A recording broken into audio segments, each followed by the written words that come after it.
ముందుగా మహిళలందరికీ మహిళా దినోత్సవ శుభాకాంక్షలు. మహిళలు అన్ని రంగాల్లో దూసుకుపోతున్నారు. మేము ఏ రంగంలోనూ మగవారికి తక్కువ కాదు అని మగవారి కంటే ముందు స్థానంలోనే ఉంటున్నారు. అయితే మహిళా భద్రత అనగానే మనకి ముందుగా గుర్తుకొచ్చేది షీ టీమ్స్. మహిళ యొక్క భద్రతా విషయంలో షీ టీమ్స్ కీలక పాత్రను పోషిస్తున్నాయి.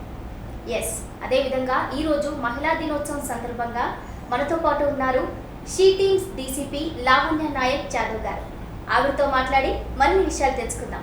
నమస్తే మేడం. నమస్తే మేడం, ముందుగా మహిళా దినోత్సవ శుభాకాంక్షలు. Thank you. మహిళలందరికీ కూడా, నా సోదరీమణులందరికీ కూడా మహిళా దినోత్సవ శుభాకాంక్షలు. మేడం, ముందుగా అసలు మీ కెరీర్ ఏ విధంగా స్టార్ట్ అయింది? నా కెరియర్ ఫస్ట్ ఎంసెట్ ద్వారా స్టార్ట్ అయింది.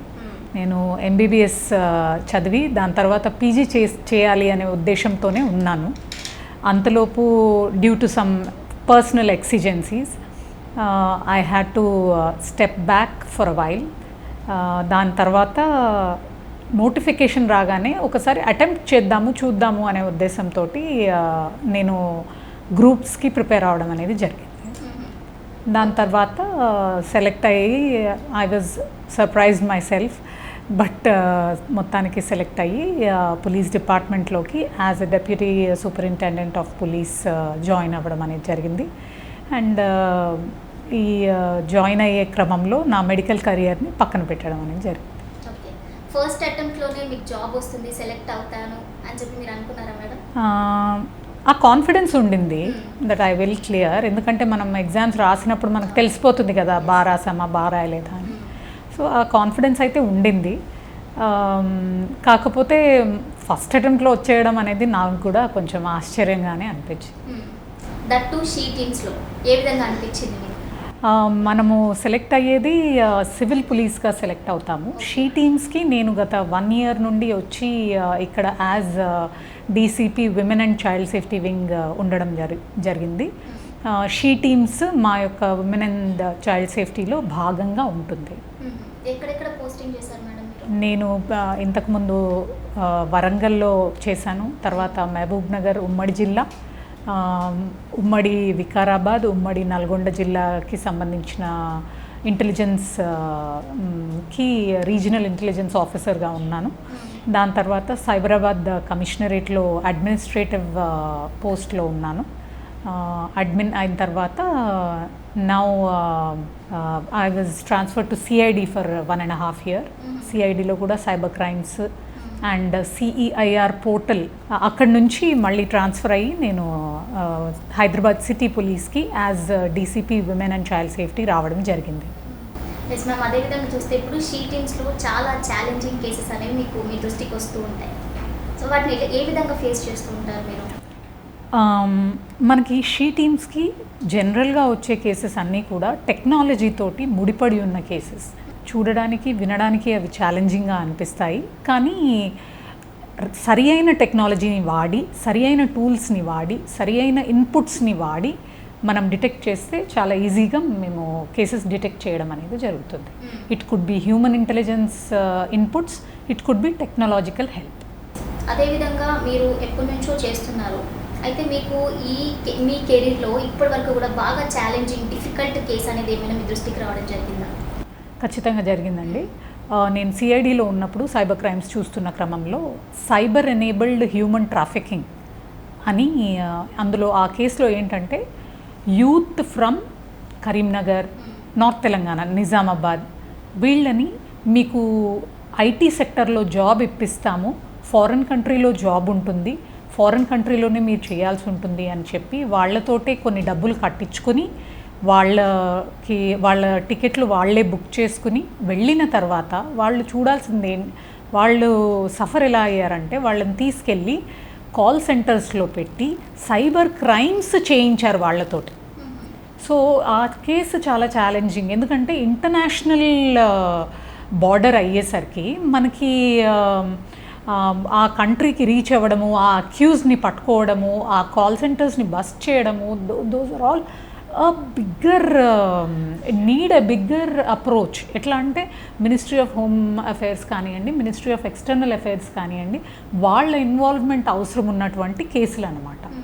సో అట్లాంటి ఇన్వాల్వ్మెంట్ ఉన్న కేసులు అవ్వడం మూలాన మాకు అది కొంచెం ఇండివిజువల్గా సిఐడి లెవెల్లో మాకున్న రిసోర్సెస్ తోటి మేము దాన్ని ఎదుర్కోవడం అనేది చాలా ఛాలెంజింగ్గా అనిపించింది. అదేవిధంగా చూసుకుంటే ఇంతకు ముందు ఉన్నప్పటి కంటే కూడా ఇప్పుడు మహిళలు ముందుకు వస్తున్నారు. ఏ ప్రాబ్లం వచ్చినా కూడా అంతకుముందు పోలీస్ స్టేషన్కి వెళ్ళాలంటే భయపడేవాళ్ళు. ఈ షీ టీమ్స్ వచ్చిన తర్వాత మాకంటూ ఒక ధైర్యం ఉంది, వెనకాల ఒక సపోర్ట్ ఉంది అన్నట్టుగా ముందుకు వస్తున్నారు. సో అప్పుడు మీకు ఏ విధంగా అనిపిస్తుంది అప్పటికి ఇప్పటికి కంపేర్ చేస్తే? నిజం చెప్పాలంటే షీ టీమ్స్ అనేది నేను ఇక్కడికి రాకముందు వినడమే కానీ ఎలా ఆపరేట్ చేస్తారు, ఏం ఆపరేట్ చేస్తారు మీద తెలుసుకోవడమే కానీ వచ్చిన తర్వాత మాత్రము చాలా కూలంకుషంగా దాని గురించి తెలుసుకోవడం అనేది జరిగింది. షీ టీమ్స్కి వచ్చినటువంటి రెస్పాన్స్ దానికి యొక్క ముఖ్యమైన కారణం ఏంటి అంటే ఇన్స్టెంట్ రెమెడీ. ఎట్లా అంటే ఇన్స్టెంట్గా అక్కడ అవ్వగానే ఇక్కడ మనం remedy we're ready with a solution అన్నట్టు షీ టీమ్స్ యాక్షన్ అనేది ఉంటుంది. సో దానితోటి it has become very famous. And మేము ఉంచే గోప్యత వలన అంటే వాళ్ళ వివరాలు కానివ్వండి, పేర్లు కానివ్వండి, ఏరియా ఎక్కడ ఉంటారు కానివ్వండి, ఇలాంటి ఏ వివరాలు కూడా ఎవరికి కూడా మేము రివీల్ చేయకుండా వాళ్ళని డిస్క్రీట్గానే హ్యాండిల్ చేసి మేము జస్టిస్ అనేది వాళ్ళకి ఇన్స్టెంట్గా అనిపిస్తుంది అన్నమాట. They feel good about it. అరే నేను అడగగానే నాకు జరిగింది, మంచి జరిగింది, నా హెరాస్మెంట్ నుండి నేను కాపాడబడ్డాను అనే ఆ ఫీలింగ్ దానివలన షీ టీమ్స్ చాలా ఒక రేంజ్కి ఎదిగిపోయింది. Yes ma'am. అదేవిధంగా చూస్తే ఇప్పుడు మహిళల భద్రతా విషయంలో మీరు ఎటువంటి జాగ్రత్తలు తీసుకుంటుంటారు? మహిళల భద్రతా విషయంలో ఫర్ ఎగ్జాంపుల్ ప్రతి ఫెస్టివల్ టైంలో ఏదన్నా ఇంపార్టెంట్ క్రౌడ్ గ్యాదరింగ్స్ టెంపుల్స్లో కానివ్వండి, ఈవెంట్ ప్లేసెస్లో కానివ్వండి, న్యూ ఇయర్స్ ఈవ్స్, తర్వాత దాండియా నైట్స్, తర్వాత ఎగ్జిబిషన్, ఇట్లా అన్నీ కూడా మనము అడిషనల్ టీమ్స్ రీఇన్ఫోర్స్ చేసి షీ టీమ్స్ ఒక వలయంలాగా ఆ ఏరియాని కవర్ చేసి ప్రికాషన్స్ అనేవి తీసుకోవడం జరుగుతుంది. అది దాంతోపాటు మా భరోసా టీమ్స్, మా షీ టీమ్స్ జాయింట్గా వెళ్ళి స్కూల్స్లో ముఖ్యంగా 8th to 12th గ్రేడ్ వరకు ఆ పిల్లలకందరికీ కూడా awareness programs on regular basis చేయడం జరుగుతుంది. ఇదే కాకుండా మేము there was a stall in exhibition మా యొక్క షీ టీమ్స్కి, భరోసా సెంటర్స్కి సెపరేట్గా ఒక స్టాల్ అనేది మేము ఏర్పాటు చేసుకుంటాము. అక్కడ కూడా పబ్లిసిటీ క్యాంపెయిన్ అనేది చేస్తాము. ఇదే కాకుండా లా అండ్ ఆర్డర్ పోలీస్ వాళ్ళతో కూడా కోఆర్డినేట్ చేసుకొని వివిధ రకాలైన యాంగిల్స్లో మేము స్పెషల్ యాక్టివిటీస్ అనేవి టేకప్ చేయడం జరుగుతుంది. ఇదే కాకుండా మా AHTU వింగ్ ద్వారా ఈ బ్రాతల్ హౌసెస్ మీద రైడ్స్ చేయడం కానివ్వండి, అట్లాగే స్పా సెంటర్స్లో క్రాస్ మసాజింగ్ ఇట్లాంటి ఏవైనా కంప్లైంట్స్ ఉన్నప్పుడు కూడా మేము రైడ్స్ అనేవి కండక్ట్ చేయడం జరుగుతుంది. ఇప్పుడు భరోసా టీమ్స్ ఏం చేస్తాయి madam? The Bharosa teams are primarily addressing the issues of sexually abused victims. మనకి కేసు రిజిస్టర్ అయ్యి రేప్ కేసు కానివ్వండి, పెనట్రేటివ్ అసాల్ట్ కానివ్వండి, పాక్సోకి సంబంధించిన sexual good touch, bad touch కానివ్వండి, ఇవన్నీ కేసెస్ రిజిస్టర్ అయినప్పుడు భరోసా సెంటర్స్కి స్టేట్మెంట్ రికార్డింగ్ అనేది రావడం జరుగుతుంది. స్టేట్మెంట్ రికార్డింగ్తో పాటు వాళ్ళకి rehabilitation and also support systems, government ద్వారా రావాల్సిన కంపెన్సేషన్ కానివ్వండి, ఇవన్నీ కూడా టేకప్ చేయడం అనేది జరుగుతుంది. మెడికల్ ఎగ్జామినేషన్ కూడా వాళ్ళు మళ్ళీ హాస్పిటల్కి వేరుగా వెళ్ళాల్సిన అవసరం లేకుండా భరోసా సెంటర్లోనే డాక్టర్ కూడా అవైలబుల్ ఉంటారు. వాళ్ళే మెడికల్ ఎగ్జామినేషన్ చేసి శాంపిల్స్ని FSL పంపించడము అనే ప్రక్రియ చేస్తారు. మేడం, ఇప్పుడు కాలంలో మనం చూసుకుంటే చాలా వరకు స్కూల్స్లో చిన్నపిల్లల మీద అక్కడ పనిచేసే ఉపాధ్యాయులు కానివ్వండి, ఎవరైనా కానివ్వండి, కొంచెం లైంగిక వేధింపులు అనేవి ఎక్కువ అవుతున్నాయి ఈ మధ్యకాలంలో. అలాంటి కేసెస్ వచ్చినప్పుడు మీ ప్రాసెస్ ఏ విధంగా ఉంటుంది? అమ్మ, ఏ పాక్సో కేసు రిపోర్ట్ అయినా ఫస్ట్ ప్రాసెస్ ఏంటి అంటే ఆ చైల్డ్ని ఇమ్మీడియట్గా భరోసా సెంటర్కి తీసుకురావడం జరుగుతుంది. దాని తర్వాత ఆ చైల్డ్ విక్టిమైజ్డ్ ఉన్నారా, ట్రామాలో ఉన్నారా, కంఫర్టబుల్ ఉన్నారా అనేది బేస్ చేసుకుని మెల్లిగా ఆ చైల్డ్ ట్రామాని అడ్రస్ చేసి ఆ చైల్డ్ని నార్మల్సీకి తీసుకొచ్చిన తర్వాత ఉమెన్ ఎస్ఐతో ఒక స్టేట్మెంట్ అనేది రికార్డ్ చేయించడం జరుగుతుంది. ఒక్కసారి స్టేట్మెంట్ రికార్డ్ అయిన తర్వాత మెడికల్ ఎగ్జామినేషన్, ఆ కేసులో ఒకవేళ పెనట్రేటివ్ అసాల్ట్ జరిగింటే మెడికల్ ఎగ్జామినేషన్ కూడా వాళ్ళు చేయడం అనేది జరుగుతుంది. దాని తర్వాత ఫాలోఅప్ కేస్ స్టడీస్ అని ఉంటాయి. ఎలా అంటే ఆ చైల్డ్ని వారానికి కానీ 10 రోజులకి కానీ మళ్ళీ భరోసాకు పిలిపించి ఆమె మెంటల్ స్టేటస్ని అసెస్ చేసి ఆమెకు అవసరం ఉన్నటువంటి ఎక్సర్సైజెస్ అవి చేయించడం అనేది జరుగుతుంది. ఒక లేడీ పోలీస్ ఆఫీసర్గా, డైనమిక్ ఆఫీసర్గా మీరు మీ వృత్తిని కంటిన్యూ చేస్తున్నారు. అండ్ అదేవిధంగా ఒక తల్లిగా కూడా కంటిన్యూ చేస్తున్నారు. ఈ రెండు మేనేజ్ చేయడం చాలా కష్టం. సో ఏ విధంగా మేనేజ్ చేస్తున్నారు? కొంత కోపంతో, కొంత చిరాకుతోటి, కొంత హెల్ప్లెస్ సిచ్యువేషన్ తోటి ఇట్లాంటి అందరూ ఫేస్ చేస్తారు. బీయింగ్ ఈవెన్ హోమ్ మేకర్స్ అయినా కానీ ఇట్లాంటి సిచ్యువేషన్స్ ఉంటాయి. కానీ ఒక మెయిన్ ఛాలెంజ్ ఏంటి అంటే మనము పిల్లలకి ఇచ్చే టైం అనేది చాలా తక్కువ ఉంటుంది. అండ్ పిల్లల బాగోగులు చూసుకోవడానికి ఒక్క స్పౌజ్ అయితే త్యాగాలు చేయాల్సి ఉంటుంది. ఆ రకంగానే I'm very lucky to have my husband. He is a very supportive person. ఆయన చిన్నపిల్లల డాక్టర్ కూడా. సో ఆయనకి ఈజీగా పిల్లల్ని హ్యాండిల్ చేయగలుగుతాడు. So he helps me that way. And other responsibilities, luckily now my children are grown up and ఇప్పుడు ఎటువంటి issue లేకుండా I'm able to focus on my profession. అయితే ఇప్పటికీ కొంతమంది మహిళలు చిన్న తప్పు జరిగినప్పుడు బయటకు రావాలంటే ఇంకా కొంచెం భయపడుతూ ఉంటారు. అలాంటి వాళ్ళకి మీరు ఏం చెప్తారు? భయం అనేది విడనాడాలి. అంటే భయపడడానికి అవసరం లేదు. మీరు చేయాల్సిందల్లా ఒక్క ఫోన్ కాల్ డయల్ 100కి కానివ్వండి, లేదా ఒక్క వాట్సాప్ మెసేజ్ షీటింగ్స్కి కానివ్వండి చేస్తే తక్షణమే మీ యొక్క ఇష్యూకి సొల్యూషన్ వెతకడంలో మా టీమ్స్ ముందుంటాయి. భయపడాల్సిన అవసరం ఎక్కడొస్తుందంటే మనం తప్పు చేసినప్పుడు.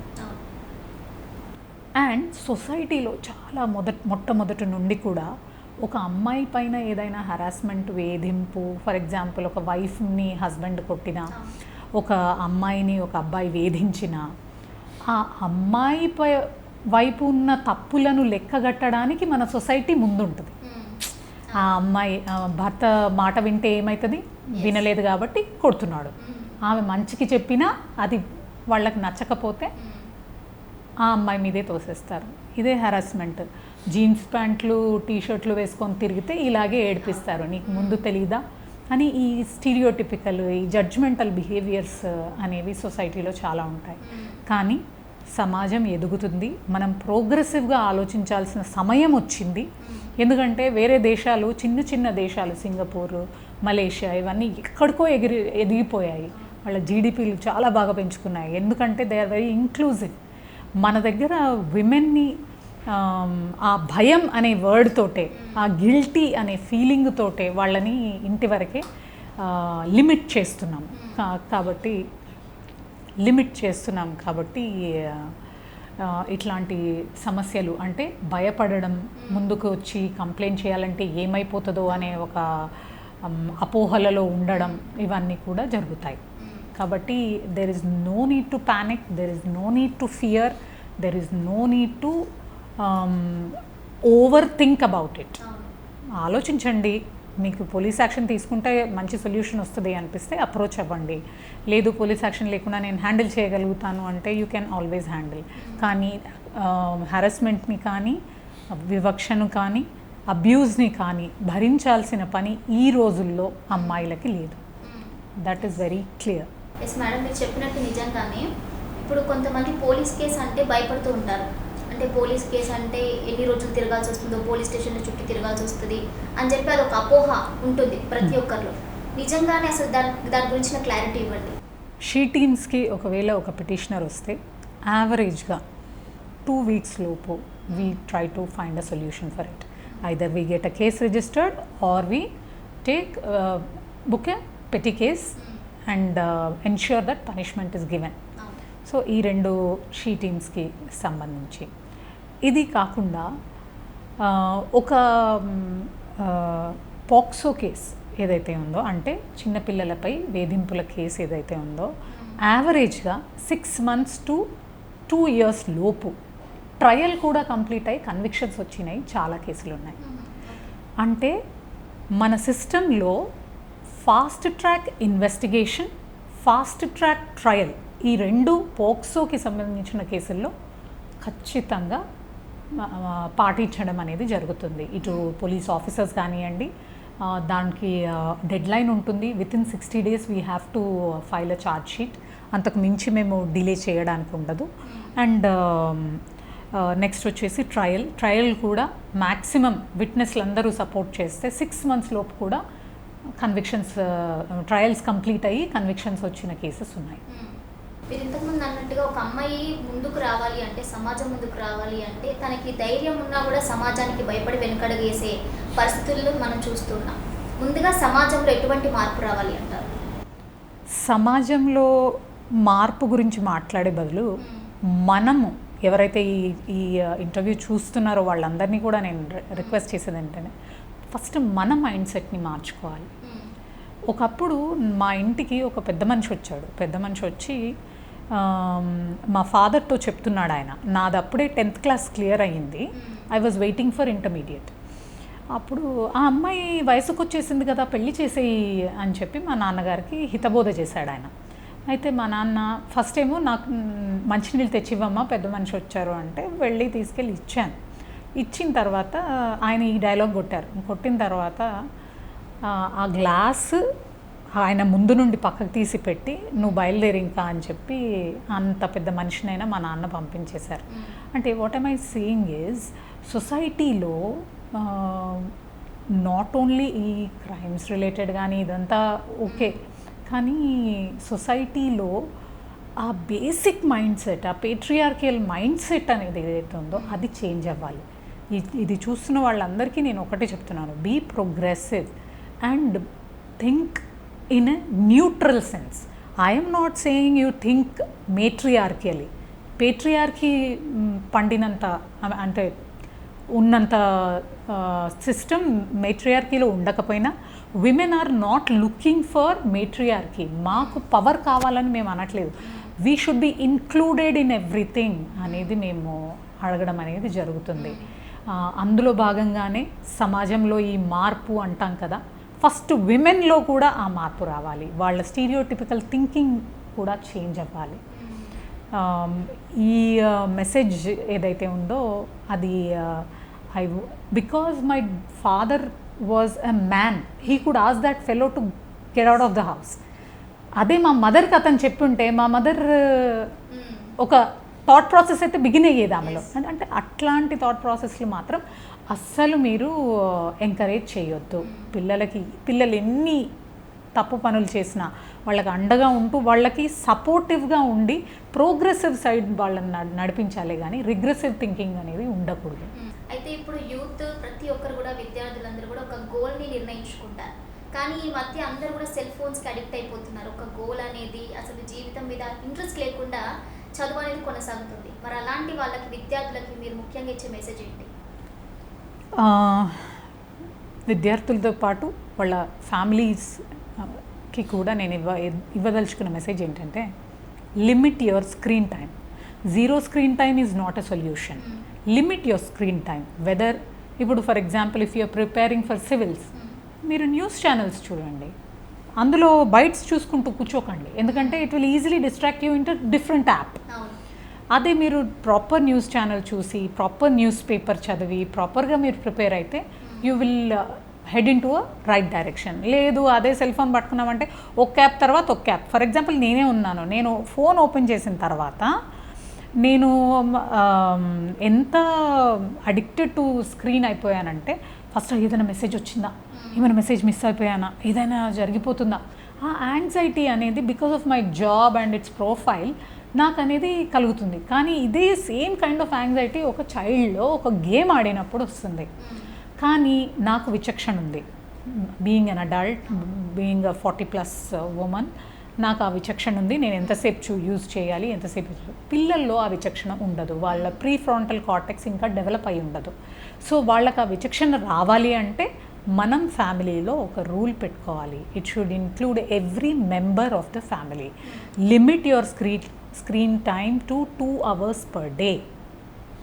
What ever it may be. మీరు స్విగ్గీ ఆర్డర్ చేసినా, ఏది ఆర్డర్ చేసినా క్యాల్కులేట్ దట్ టైం. మీ ఫోనే మీకు ఇస్తుంది మీరు ఎన్ని గంటల స్క్రీన్ని ఓపెన్ పెట్టారు అనేది. ఈ ఫోన్ ఇచ్చినటువంటి ఆ టైం లిమిట్ని మీరు చూసుకొని ఆ టైం లిమిట్ని దాటిన తర్వాత ఇంకా complete dedication to what ever work you do. మీరు అన్నారు చదువుతున్న పిల్లలకి గోల్స్ రీచ్ అవ్వడానికి ఇది అడ్డుగా ఉంది అని.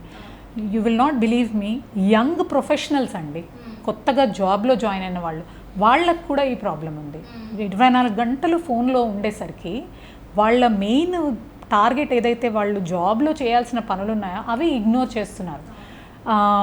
ఎంటైర్ సోషల్ మీడియాలో వాటిని జోకులలాగా, మీమ్స్ లాగా చూపిస్తున్నారు. కానీ it is a very bad trend. It is a very bad culture that is developing. కాబట్టి even at office you should limit your screen time. ఆఫీస్లో ఉన్నప్పుడు గంట అంతే. ఏదన్నా ఎమర్జెన్సీ ఉంటేనే దాన్ని వాడాలి, లేదా దాన్ని ఒక ఫోన్ కాల్కి వాడాలి, లేదా ఏదైనా ఎమర్జెన్సీ అప్పుడు ఆ పని జరగకపోతే చాలా ఘోరం అయిపోతుంది అన్నప్పుడు మాత్రమే వాడాలి. ఎందుకంటే అవతల వాళ్ళు కూడా జీతం తీసుకుంటుంటారు కదా, ఇచ్చే వాళ్ళకైనా ఆలోచన వస్తుంది కదా, అరే ఊరికే వచ్చి కూర్చొని స్క్రీన్ చూసి పోవడానికి నేను ఎందుకు, why should I pay this person. మీ ఓన్ కాన్సన్ట్రేషన్ లెవెల్స్, మీ ఓన్ పేషెన్స్ లెవెల్స్ పెరగాలి అంటే please limit your screen time to 2 hours per day. That's what my suggestion. Madam, అదేవిధంగా అందరి లైఫ్లో ఒక పర్సన్ ఇన్స్పిరేషన్గా తీసుకుంటుంటారు. అలాగా మీ లైఫ్లో ఎవరైనా ఉన్నారు? మా ఎల్డర్ బ్రదర్స్ అండి. చైల్డ్హుడ్ నుండి కూడా వాళ్ళందరూ ప్రొఫెషనల్సే, డాక్టర్స్ అండ్ ఇంజనీర్స్. మా elder brothers have always been an inspiration. ఎందుకంటే ఫ్యామిలీలో ఫస్ట్ ఆడపిల్లని నేనే, దానికన్నా ముందు 4 అబ్బాయిలే. వాళ్ళు చాలా బాగా చదివేసి చాలా చాలా అచీవ్ చేసేసారు లైఫ్లో. సో దాంతో ఆ రిఫ్లెక్షన్ నా మీద పడింది. అండ్ నాకు కూడా ఒక బెంచ్ మార్క్ సెట్ చేశారు వాళ్ళు, అది రీచ్ అవుతేనే నువ్వు you will be considered successful అన్నట్టు. So they have always inspired me, they have always helped me. After my marriage I must say it's my husband. He is a very disciplined person. Every day morning 5:45 alarm మోగకపోయినా ఆయన మాత్రం మేల్కొని ఆయన పనులన్నీ చేసుకుంటారు. He is very disciplined and he balances his life very well. Work కానివ్వండి, family కానివ్వండి, he gives equal importance to both of them. So I think these are my inspirations. Yes, ప్రతి ఒక్క ఆడపిల్లది కూడా అంటే మీలాగా ఒక ఉన్నత స్థాయిలో ఉండాలనేది కళ. సో అలాంటి వాళ్ళకి మీరు ఏం చెప్తారు?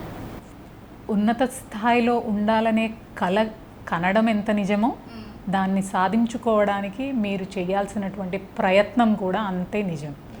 నేను కూర్చున్న దగ్గర ఫోన్ స్క్రోల్ చేసేసి నేను సాధించేస్తాను అంటే అది అవ్వదు. It will not happen. నేను ఎప్పుడు స్టూడెంట్స్కి ముఖ్యంగా ఈ మంత్ర చెప్తాను నేను. First plan, then prepare, then perform, and after that success will always be with you. Women's day స్పెషల్గా మీరు మహిళలందరికీ ఇచ్చే మెసేజ్ ఏంటి? మహిళా దినోత్సవం అనేది ఒక రోజు దాన్ని సెలబ్రేట్ చేసుకోవడం వలన సంపూర్తి అవ్వదు. అది కంప్లీట్ అవ్వాలి. విమెన్స్ డే మనము అదే స్పిరిట్తో ఎవ్రీడే జరుపుకోవాలి అంటే be there for each other. For example, ఒక సోషల్ మీడియా ప్లాట్ఫామ్లో మనం ఎందుకు యాడ్ అవుతాము? ఎందుకంటే మనకంటూ ఒక ఫ్రెండ్ సర్కిల్ క్రియేట్ చేయడానికి, మనకంటూ అక్వైంటెన్సెస్ ఉండడానికి, మన వర్క్ని అప్రిషియేట్ చేయడానికి మనం సోషల్ మీడియాలో విపరీతమైన ప్రెజెన్స్ ఉంటుంది. రకరకాల ప్లాట్ఫామ్స్, రకరకాలు. కానీ నేను సాటి మహిళగా నేను ఒక్క ప్రశ్న అడుగుతున్నాను. మీ పక్కనున్న మహిళ, ఆమె మీ బెస్ట్ ఫ్రెండ్ అయి ఉండొచ్చు, మీ తోటి కోడలు అయి ఉండొచ్చు, మీ ఇంట్లో మనిషి అయి ఉండొచ్చు, లేదా మీ ఇంకొక స్కూల్ ఫ్రెండ్ అయి ఉండొచ్చు, ఇంకో ఫ్రెండ్ అయి ఉండొచ్చు.